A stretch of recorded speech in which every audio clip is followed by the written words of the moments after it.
ശ്ലോകം 5. നഷ്ട അഷ്ടാസ്യ പുത്രാഹ. അങ്ങനെ ഈ ബ്രാഹ്മണൻ്റെ 8 പുത്രന്മാരും മരിച്ചു. പുനരഭിതവതൂപേക്ഷയാ കഷ്ടവാദ. പിന്നെയും ആ ഭഗവാൻ ഒന്നും ചെയ്യുന്നില്ല. ഭഗവാന്റെ ഉപേക്ഷിച്ചുകൊണ്ട് ആൾക്കാർ കഷ്ടവാദം, കഷ്ടം അമ്മയുടെ മക്കളെ കൊണ്ടുവന്ന് കാണിച്ചു കൊടുത്തതല്ലേ, ഒരു കുട്ടിയെങ്കിലും കൊടുത്തുകൂടെ, കഷ്ടവാദ എന്ന് ആൾക്കാർ പറയാൻ തുടങ്ങി. സ്പഷ്ടോ ജാതോ ജനാനം. ജനങ്ങൾ ഇടയിൽ അത് കഷ്ടമായിപ്പോയി എന്ന് സ്പഷ്ടമായിട്ട് അവർ പറയാൻ തുടങ്ങി. തദവസരേ, ആ സമയത്ത് ദ്വാരകാം പാർത്ഥൻ, അർജുനൻ, പൃഥ്വിയുടെ പുത്രനാണ് പാർത്ഥൻ. ആ പാർത്ഥൻ ദ്വാരകയിലെത്തി. ഇതൊന്നുമില്ലാത്ത സന്തോഷത്തോടെ അർജുനെ സ്വീകരിച്ചു.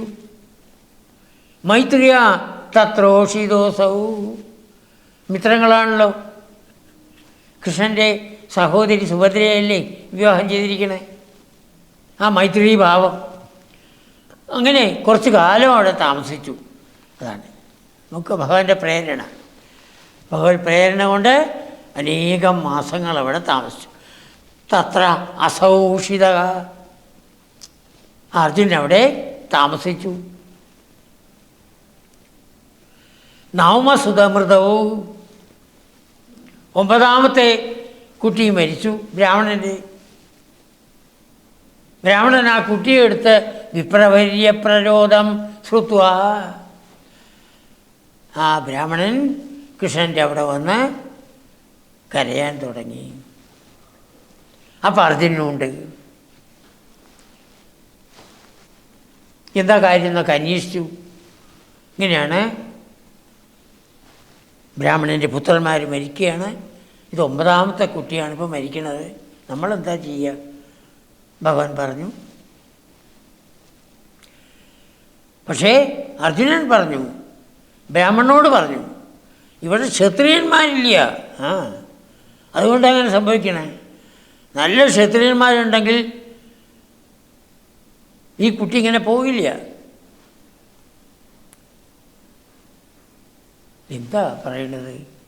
ഇവിടെ ബലരാമനുണ്ട്, ശ്രീകൃഷ്ണനുണ്ട്, പ്രദ്യുമ്നനുണ്ട്, അനിരുദ്ധനുണ്ട്. ഇവരൊക്കെ ഞങ്ങൾ ഈശ്വരന്മാരായിട്ടാണ് കാണുന്നത്. ഇവർ 4 പേരും ഉണ്ടായിട്ട് എങ്ങനെ സംഭവിക്കൂ? അങ്ങനെയാണ് സംഭവിച്ചിരിക്കുന്നത്. ഞാൻ പറയണു, ഇനി നിങ്ങളുടെ ഭാര്യ ഗർഭം ധരിക്കുകയാണെങ്കിൽ എന്നോട് പറയൂ, ആ കുട്ടി പോകാണ്ട് ഞാൻ നോക്കിക്കോളാം.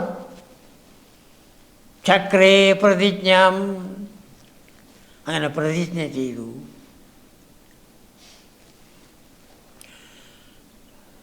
എനിക്ക് അങ്ങോട്ട് വിശ്വാസമാവണില്ല. വിശ്വാസമാവണില്ല.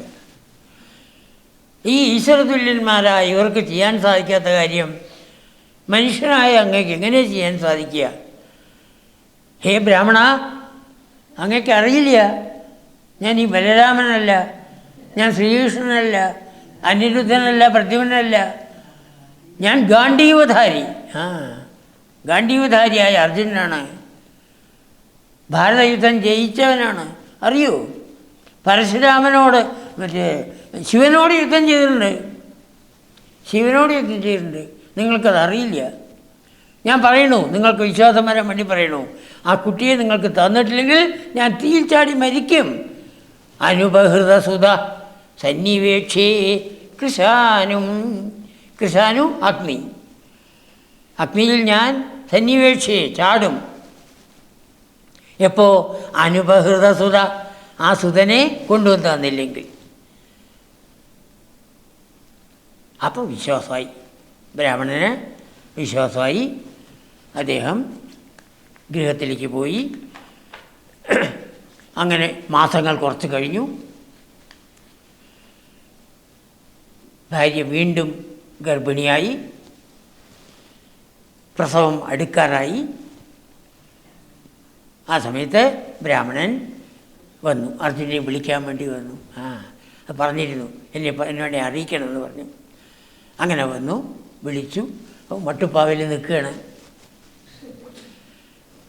അർജുനെ കൈകാട്ടി വിളിച്ചു. അർജുനൻ അവിടുന്ന് വില്ലും അമ്പും എടുത്തിട്ട് വന്നു. കൃഷ്ണൻ ഉമ്മർത്തിരിക്കണു. അർജുനെ എവിടേക്കാണ് പോകണം? നടക്കാൻ പോകുമ്പോൾ ഇതിനെ വില്ലും അമ്പൊക്കെ കൊണ്ടുപോകണം? ഒന്നുമില്ല, ഇപ്പോൾ വരാം. പറഞ്ഞില്ല, ഭഗവാനോട് പറഞ്ഞില്ല. ഏതൊരു ഭഗവാനാണോ ഭാരതീയത്വത്തിൽ ജയിക്കാൻ സഹായിച്ചത് ആ ഭഗവാനോട് പറഞ്ഞില്ല. കൃഷ്ണൻ പിന്നെ ഒന്നും ചോദിച്ചില്ല, എന്നാൽ പോയിട്ട് വരും. ശ്ലോകം 6. മാനീസ ത്വാമപൃഷ്വ. അഭിമാനിയാണ്, അഹങ്കാരിയാണ്. അഹങ്കാരിയായ അർജുനൻ ത്വാം അപൃഷ്വ, അങ്ങയോട് പറയാതെ, അങ്ങയോട് ചോദിക്കാതെ ദ്വിജനിലയഗത ബ്രാഹ്മണൻ്റെ ഗൃഹത്തിലേക്ക് പോയി. അവിടെ എന്തു ചെയ്തു? ബാണജാലൈഹി മഹാസ്ത്രൈഹി, ധാരാളം സാധാരണ ബാണങ്ങളെ കൊണ്ടും ശ്രേഷ്ഠങ്ങളായ അസ്ത്രങ്ങളെ കൊണ്ടും, മഹാസ്ത്രങ്ങൾ മന്ത്രം ജപിച്ചു വിടുന്നതാണ്. രുന്ധാന സൂതികേഹം, ആ ഈറ്റില്ലം എന്ന് പറയില്ലേ, ആ പ്രസവിക്കുന്ന സ്ഥലം, അതിനെ അങ്ങോട്ട് മുഴുവൻ അങ്ങോട്ട് മൂടി, അമ്പ് കൊണ്ട് മൂടി.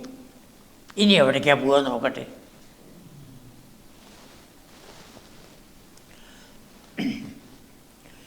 പുനരവിസഹസാ, പെട്ടെന്ന് കരച്ചിൽ കേട്ടു. അതിൽ സന്തോഷമായി. പ്രസവം നടന്നു. പെട്ടെന്ന് ദൃഷ്ടനഷ്ടേ കുമാരേ, കണ്ടു പോയി. ദൃഷ്ടനഷ്ടേ, ദൃഷ്ടമായത് നഷ്ടമായി, കാണപ്പെട്ടത് നഷ്ടപ്പെടുകയുണ്ടായി. ബ്രാഹ്മണൻ പുള്ളി പോയി നോക്കി വന്നു. ഇനി അർജുനെ ചീത്ത പറയാൻ ബാക്കി ഒന്നുമില്ല. ശകാരവർഷം. ബ്രാഹ്മണ, ഇതാ വരുന്നു കേട്ടോ, ഇതാ വരുന്നു എന്ന് പറഞ്ഞ് അവിടുന്ന് പോവുകയാണ്. യാമ്യാം, യമലോകത്തിലേക്ക് ആദ്യം പോയി. മരിച്ചു കഴിഞ്ഞാൽ എല്ലാവരും പോകുന്നത് യമലോകത്തിൽ. യമലോകത്തിൽ ഇങ്ങനെ കുട്ടികളൊന്നും ആരും വന്നിട്ടില്ലല്ലോ എന്നവർ പറഞ്ഞു. അപ്പം തൻ്റെ അച്ഛൻ്റെ അടുത്തേക്ക് ഒന്ന് പോവാം. ഐന്ദ്രിയും ഇന്ദ്രലോകത്തിലേക്ക് ഇങ്ങോട്ട് പോയി. അച്ഛന് വളരെ സന്തോഷമായി മകൻ വന്നതിൽ. പക്ഷേ ഇവിടെയൊന്നും വന്നിട്ടില്ല. അർജുന, നിനക്കറിയില്ലേ, യമലോകത്തിലേ പോകാറുള്ളൂ, വേറെ എവിടെയും പോകാറില്ല. അപ്പോൾ അങ്ങനെ ഇന്ദ്രലോകത്തിൽ കുറച്ചിരുന്ന് അവിടുന്ന് പുറപ്പെട്ടു. തഥാ അന്യാഹ സുരവരനഗരീ, ശ്രേഷ്ഠന്മാരായിട്ടുള്ള എല്ലാ ദേവന്മാരുടെയും ലോകങ്ങളിൽ പോയി. അഗ്നിദേവൻ്റെ, വരുണദേവൻ്റെ, എല്ലാ ദേവന്മാരുടെ ഗൃഹങ്ങളിലും പോയി. എവിടെയും ഈ കുട്ടികൾ വന്നതായിട്ട് അറിവില്ല. ഇതൊക്കെ എങ്ങനെ പോയി? വിദ്യയാസാദ്യ, വിദ്യ കൊണ്ടാണ്.